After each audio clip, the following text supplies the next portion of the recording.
For the first time since the war started between Israel and Hamas around 150 days back, an Indian has been killed in hostilities.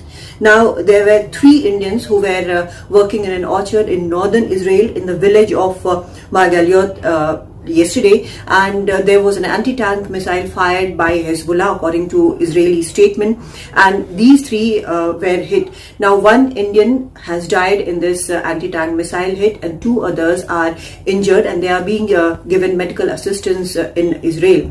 Now, the details have not been shared about the names and families, etc., but some reports which are coming in from Israel say that all 3 hail from Kerala. Now, the mortal remains would be brought back to India, but the 2 other people who have been injured, they are being treated there, and the Israeli government has said that this is a terror attack, and they would do their utmost to give the best medical facilities to these 2 injured Indians. They have also said that they would also assist the families in whatever way possible. Now, they have also said that they are deeply shocked by this. Now, this has happened for the first time when an Indian has been killed in this war. In the earlier days, there was a nurse who was injured in a rocket attack, and she got medical aid there. But there are other Indians there, around 18,000 Indians are there. Mostly, these are students and aid workers there, the companions to the elderly. And in the initial days, while some Indians, mostly students, came back when the hostilities started, most Indians chose to stay there because it was comparatively safer there, and they thought that the situation is much more safer.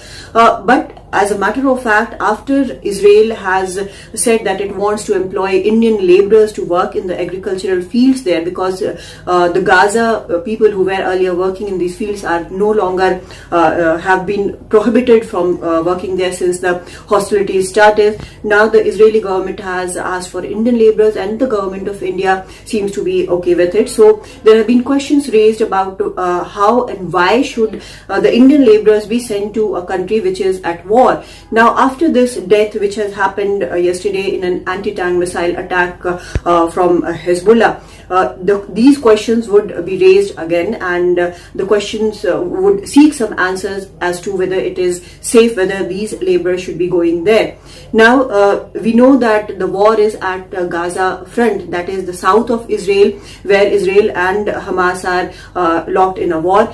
But we have also seen that in northern Israel, the situation is not good. Lots of villages on the borders have been evacuated because there are continuous missile attacks from Hezbollah side as well, who has said that they are supporting Hamas in this war. So neither the north nor the south are safe anymore. But it is said that apart from this, the situation is more or less safe inside Israel. However, the death of 1 Indian national there does raise questions about whether the Indian laborers should be sent there or not.